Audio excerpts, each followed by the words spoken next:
नमस्कार, स्वागत है आपका हॉर्नबिल टीवी भारत पर। आइए देखते हैं अब तक की खबरें।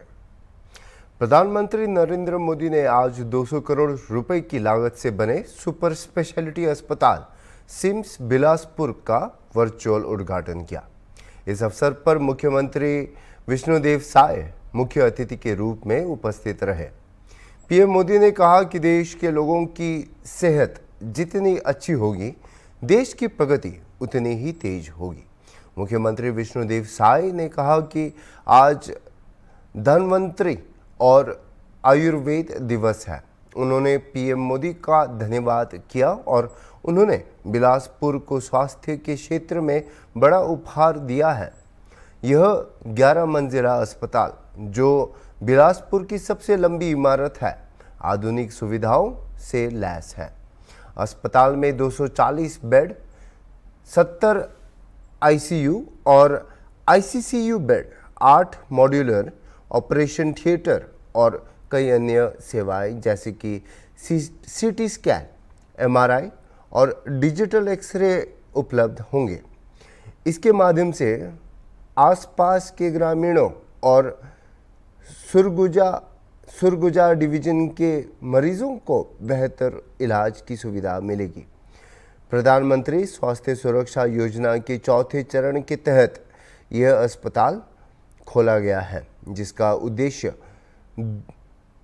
दूर दराज के क्षेत्रों में स्वास्थ्य सेवाओं को मजबूत करना है। आज सुपर स्पेशलिटी हॉस्पिटल का उद्घाटन किया है वर्चुअली देश के प्रधानमंत्री ने किया। कितना लाभ मिलेगा इसको बिलासपुर संभाग और सरगुजा संभाग को?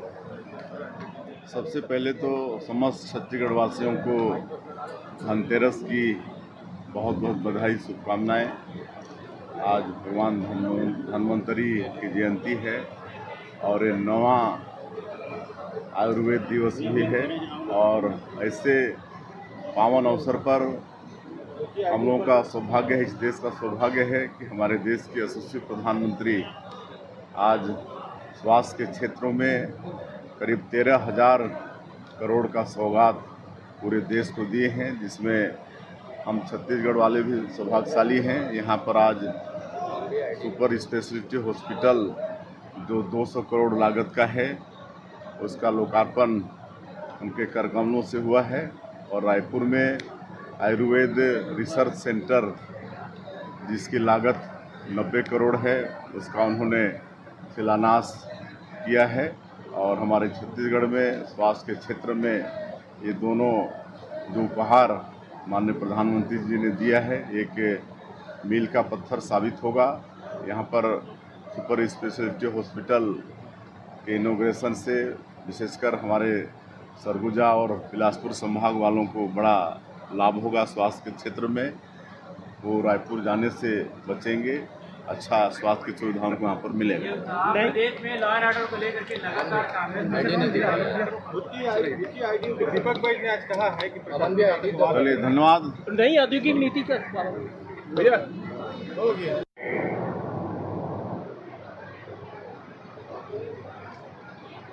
लेकिन दिवाली हमने देखी हो, ये दिवाली ऐतिहासिक है। आपको लगेगा कि इतनी दिवाली देख करके तो बाल सफेद हो गए और मोदी जी ऐतिहासिक दिवाली कहां से लाए?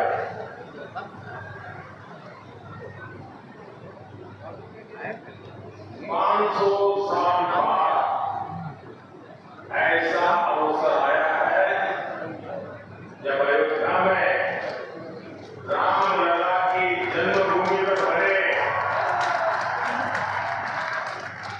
उनके मंदिर में भी हजारों दीप जलाए जाएंगे। एक अद्भुत उत्सव होगा। ये ऐसी दीपावली होगी जब हमारे राम एक बार फिर अपने घर आए।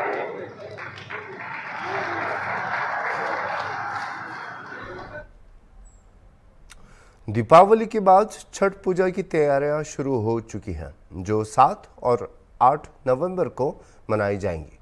लखनऊ में गोमती नदी के किनारे विशेष घाट तैयार किए जा रहे हैं, जहां मुख्यमंत्री योगी आदित्यनाथ भी खुद महापर्व में शामिल होंगे। अखिल भारतीय भोजपुरी समाज के राष्ट्रीय अध्यक्ष प्रभुनाथ राय पुलिस और संबंधित विभागों के साथ मिलकर तैयारियों को अंतिम रूप देने में जुटे हुए हैं। होमबिल टीवी ने छठ स्थल पर प्रभुनाथ राय से एक खास बातचीत की है, जिसमें उन्होंने तैयारियों और इस पर्व के महत्व पर चर्चा की है। दीपावली का त्यौहार संपन्न हो चुका है। अब धूम है छठ पूजा की, और छठ पूजा को लेकर राजधानी लखनऊ में तैयारियां शुरू हो चुकी है। हम इस वक्त मौजूद हैं लक्ष्मण मेला पार्क है, यहाँ पर ही ये बेदिया बनी है, यहाँ पर घाट भी बना हुआ है, और ये गोमती नदी का किनारा है जहाँ पर ये आप देख सकते हैं ये सब बेदियाँ बनी हुई हैं और कुछ नई भी बन रही हैं। हम अपने सहयोगी से कहेंगे दिखाएं, ये नई बेदियाँ हैं, ये काफ़ी अभी बन रही हैं, क्योंकि जिस तरह से यहाँ पर लोगों का उत्साह होता है जब छठ होती है, काफ़ी भीड़ उमड़ती है। तो ऐसे में ये जो बेदियाँ हैं कम ना पड़ जाए, इसको लेकर नई बेदियाँ यहाँ बनाई जा रही है। देखिए कारीगर और लेबर लगे हुए हैं, मजदूर लगे हुए हैं, अपना काम कर रहे हैं कि ताकि जल्द से जल्द जो छठ पर्व से पहले ये सारी तैयारियां पूरी हो जाएं। इसको लेकर युद्ध स्तर पर काम जारी है, और खुद अखिल भारतीय भोजपुरी समाज के राष्ट्रीय अध्यक्ष प्रभुनाथ राय जी खुद निरीक्षण कर रहे हैं कि कैसे काम को समय रहते पूरा कर लिया जाए, ताकि जो व्रती महिलाएं हैं, जो छठ का व्रत रखती हैं, उन महिलाओं को किसी तरह कोई दिक्कत ना हो। हमारे साथ मौजूद हैं अखिल भारतीय भोजपुरी समाज के राष्ट्रीय अध्यक्ष प्रभुनाथ राय जी से, हम उनसे बात करेंगे छठ पूजा की तैयारियों को लेकर। सर, आप खुद घाट पे मौजूद हैं, किस तरह की यहाँ तैयारियां हुई हैं, अब तक कितनी तैयारियां मुकम्मल हो चुकी है और आगे क्या होना है? देखिए, छठ महापर्व पूरे विश्व विख्यात हो गया है। बिहार से शुरू हुआ और जहाँ तक यहाँ के बिहार और पूर्वांचल, छत्तीसगढ़, झारखंड, बंगाल, जहाँ जहाँ पूर्वांचल और भोजपुरी, अवधी, मैथिल और अंगिका इस क्षेत्र के लोग जहाँ तक गए वहाँ तक छठ महापर्व पहुँच गया है। लगभग पूरे दुनिया का आधी देशों तक जो है छठ पूजा मनाई जा रही है। पहले केवल पूर्वांचल के लोग, जो भोजपुरी भाषी लोग हैं, यही मनाते थे, लेकिन जैसे ये मीडिया के माध्यम से छठ पूजा का प्रचार प्रसार हुआ, लोगों को पता चला कि यह भगवान सूर्य का पूजा है, साक्षात देव हैं, ऊर्जा के अपार स्रोत हैं, और इनकी पूजा करने से आदमी दीर्घायु और स्वस्थ होता है। तो अब गैर भोजपुरी के लोग भी छठ पूजा को बहुत भव्य और दिव्य तरीके से मनाते हैं, और लगभग भारत के हर प्रदेश और जिलों तक पहुंच चुका है। प्रभुनाथ राय जी, एक सवाल जो आपने कहा है गैर भोजपुरी, ये चीज़ हमने भी देखा कि जिस तरह से छठ पर्व का जो महापर्व बनता जा रहा है, लोगों में उत्साह बढ़ता जा रहा है। आपने कहा कि सूर्य भगवान अपार ऊर्जा के स्रोत हैं, अब गैर भोजपुरी समाज के लोग भी मनाने लगे। यही वजह है जो आप बता रहे हैं कि जो स्वस्थ दीर्घायु के लिए, पति बच्चों के लिए, जो गैर भोजपुरी समाज में भी उत्साह बढ़ा है, लोगों में चलन आया कि छठ पूजा करनी चाहिए, छठ का व्रत रखना चाहिए। देखिए, कितना महत्व है छठ का? देखिए, छठ का महत्व तो परंपार है, इनकी व्याख्यान जो है आदमी नहीं कर सकता है, इतना वो है। आप देखे होंगे कि वैज्ञानिक भी शोध कर रहे हैं। आज जो है जहाज़ से लेके सौर ऊर्जा, इनके सूर्य के प्रकाश से, इनके ऊर्जा से सारे जो है आप जो है लाइट, सोलर लाइट से लेके और जहाज़ से लेके सारे जो है इस पर जो है रिसर्च करके वैज्ञानिक जो है यहाँ तक कि उपग्रह भी जो है वो चल रहे हैं। अब आप देखें कि क्या भगवान सूर्य अगर दिखाई न दें तो क्या इस पूरे धरती पर क्या कोई जीव मानव रहेगा? ये सारे चीज़ों को जो पढ़े लिखे लोग हैं, धीरे धीरे ज्ञान उनको जो हो रहा है, उसके वजह से ये छठ का महत्व जो है बढ़ता जा रहा है। इसमें साफ़ सफाई का विशेष ध्यान रखा जाता है। महिलाएं एक हफ्ता पहले बिस्तर छोड़ देती हैं, नए कपड़े में, यहाँ तक कि सीला कपड़ा आदमी इसमें नहीं पहनता है, एक ही कपड़ा पहनता है और उसी को लपेट के भगवान भास्कर को अर्घ देगा। और देने के बाद, और प्रधानमंत्री जी, माननीय प्रधानमंत्री जी ने कहा था कि बिहारी लोग जो होते हैं वो उदयमान को भी अर्घ देते हैं और सूर्य को अस्त होते हुए भी जो है लोगों को पूजा करते हैं। ये बिहारी लोग ऐसा है। यही तो एक महत्व है जो आपने कह रहे हैं कि डूबते हुए सूरज को, उगते हुए सूरज को तो सभी प्रणाम करते हैं, सभी पूजा करते हैं, लेकिन ऐसा छठ है जो डूबते हुए भी उसको जो है पूजा अर्घ दी जाती, पूजा की जाती। कितना महत्व रहता है? देखिए, वो साक्षात देव हैं भगवान। तो शाम को जैसे वो अस्ताचल की तरफ जाते हैं तो उनको अर्घ दिया जाता है, उनको प्रणाम किया जाता है कि हे सूर्य भगवान, हमारे और हमारे परिवार पर आपका आशीर्वाद बना रहे, आपका जो है से हमारे बाल बच्चे स्वस्थ रहें, आप ऐसा आशीर्वाद आपका आप देते रहिए।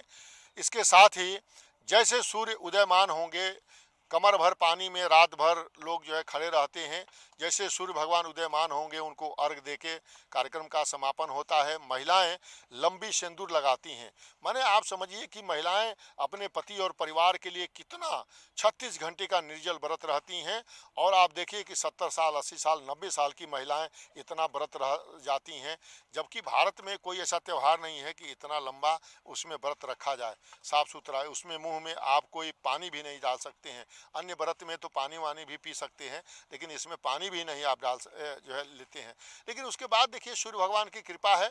और आप वैज्ञानिक कारण अगर आप जो है मानेंगे तो जैसे सूर्य भगवान दिखाई दे रहे हैं, इनको जो अर्घ दिया जाता है, ये इनकी पैरा बैगनी जो किरणें आती हैं, अल्ट्रावायलेट जो किरणें आती हैं, जब आप अर्घ देते हैं उस पानी से छन के आपके शरीर में आता है, वो रोग मुक्त बनाता है। प्रभुनाथ राय जी, एक सवाल मेरा ये है कि आपने बताया सूर्य भगवान का महत्व बताया, छठ पर्व का महत्व बताया कि किस तरह से पूजा होती है और 36 घंटे का निर्जल व्रत रखती है, किस तरह से आपने बताया।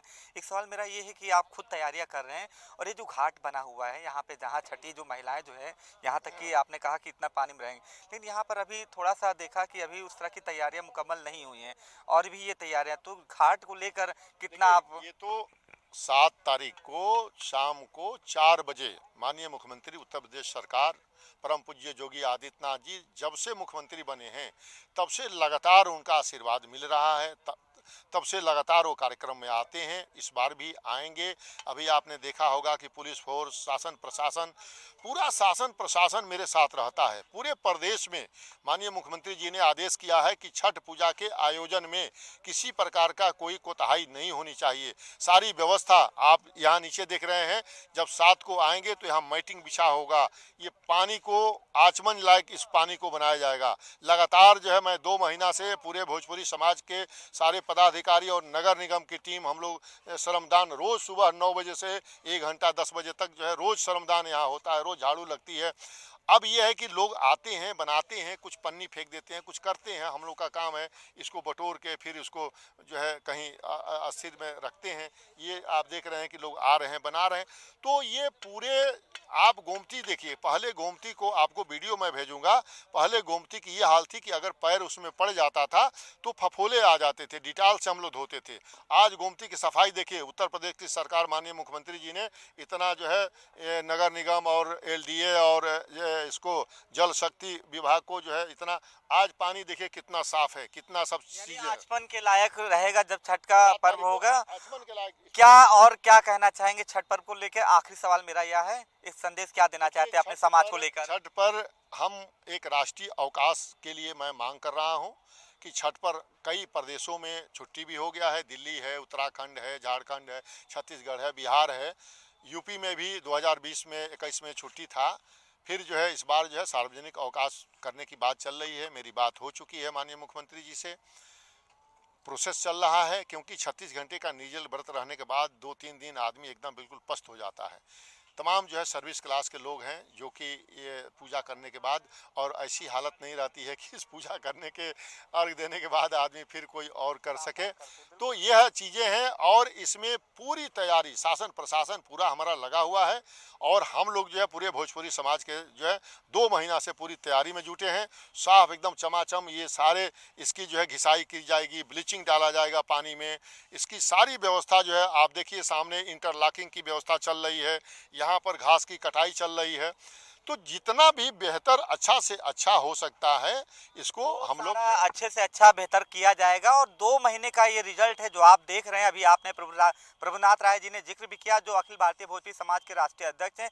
2 महीने से लगातार इनका श्रम दान चल रहा है और उसी का नतीजा है कि आज छठ घाट पूरी तरह से साफ सफाई और जो कुछ कमी रह गई है त्योहार से पहले ही पूरी हो जाएगी। और सबसे बड़ी बात है कि जो 36 घंटे का निर्जल व्रत होता है उसके बाद कोई और काम नहीं कर सकता, जैसा कि आपने बताया। और इनकी एक सिर्फ यही मांग है, छठ के साथ ही छठ पर्व तो अच्छी तरह से सकुशल संपन्न होगा, क्योंकि शासन प्रशासन हर विभाग इनके साथ है। लेकिन एक इनकी मांग भी है, कह सकते हैं थोड़ा एक कसक भी है कि कहीं ना कहीं जो छठ पर्व को लेकर एक छुट्टी होती है, राष्ट्रीय अवकाश होती है, उसको राष्ट्रीय अवकाश उस दिन घोषित किया जाए, इनकी एक मांग है। बाकी छठ पर्व को लेकर सभी तैयारियां पूरी हो चुकी है और जो कमी रह गई है उसको भी जल्द दूर किया जाएगा।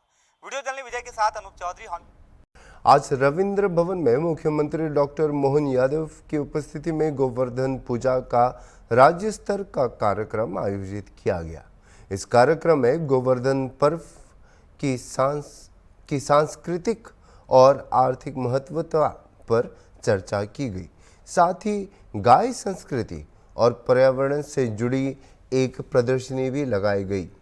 प्रदर्शनी में पंचगव्य उत्पादों, गाय से संबंधित शिल्प, कृषि आधारित उत्पादों और दैनिक उपयोग की वस्तुओं का प्रदर्शन किया गया। मुख्यमंत्री डॉक्टर मोहन यादव ने अपने संबोधन में कहा कि सच में किसानों का दीपावली गोवर्धन पूजा के साथ मनाई जाती है। उन्होंने बताया कि भारत की स्वदेशी गाय की नस्ल सबसे अच्छी है और हम गायों की नस्ल में 30वें स्थान पर हैं, लेकिन जल्द ही पहले स्थान पर आने का संकल्प ले रहे हैं। मुख्यमंत्री ने पशुपालन विभाग के लिए 590 करोड़ रुपए का प्रावधान की घोषणा भी की और बताया कि हर शहरी निकाय में एक गायशाला खोली जाएगी। उन्होंने कहा कि गायों को कंजी हाउस में नहीं रखा जाएगा और गायों के लिए एम्बुलेंस चल रही हैं। गायों के वध पर 7 साल की सजा का प्रावधान किया जाएगा और गाय पालकों के लिए क्रेडिट कार्ड बनाए जाएंगे। कार्यक्रम में पशुपालन मंत्री लखन पटेल ने मुख्यमंत्री से गायशालाओं में बिजली समस्या के समाधान के लिए सौर ऊर्जा के उपयोग की भी मांग की है।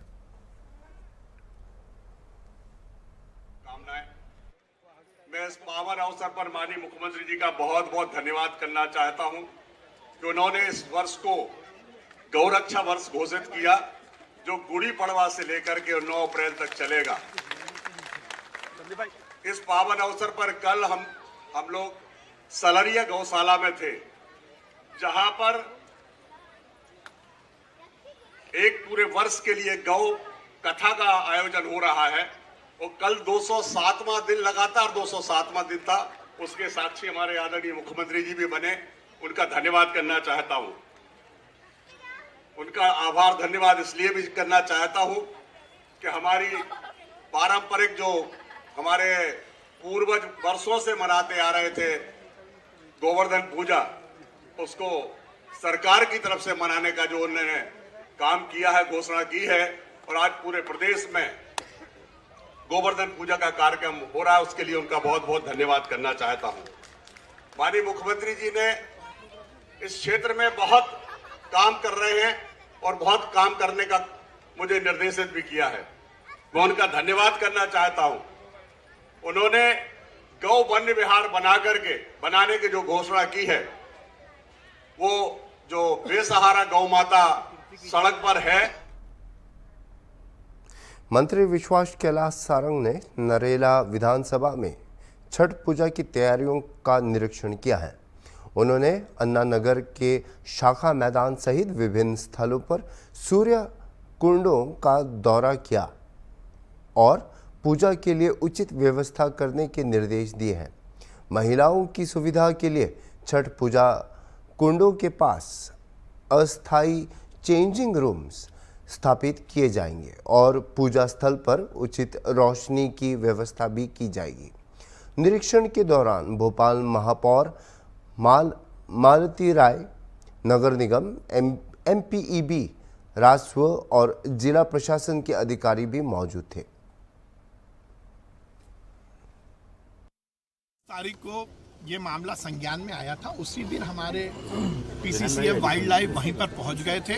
सरकार ने तुरंत संज्ञान लिया।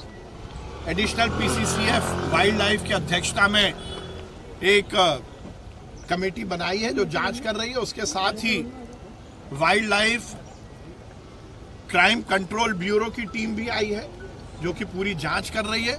उसके साथ ही STFS जिसमें डॉग स्क्वाड भी है वो भी पूरे मामले की जांच कर रही है। ये निश्चित रूप से एक ऐसा विषय है जिस पर सरकार ने तुरंत संज्ञान लिया। वन्य प्राणियों की वाइल्ड लाइफ का संरक्षण संवर्धन हमारी प्राथमिकता भी है और हमारी कटिबद्धता भी है। सर कमलनाथ एक बार जहाँ जहाँ पैर पड़े संतन के तांता भंटा धार। मुझे लगता है कमलनाथ जी दिग्विजय सिंह जी को और ले जाएं, पूरी रस्म अदायगी हो जाएगी। एक से एक पूरे होंगे, एक के एक बात। ये तो 11 होते हैं। दोनों सीटों पर कांग्रेस किसी को भी ले आए, जीत भाजपा की ही होने वाली है। विजयपुर भी जीतेंगे, बुधनी भी जीतेंगे और ये षड्यंत्र है कमलनाथ जी के खिलाफ। आप ध्यान रखिए, आज जीतू पटवारी जी और कांग्रेस के नेता ये प्रचार कर रहे हैं कि कमलनाथ जी बुधनी और विजयपुर जाएंगे और कल जब हार जाएंगे तो यही कहने वाले हैं कि कमलनाथ जी गए तो इसलिए हार गए। ये कमलनाथ को अपमानित करने का एक षड्यंत्र है।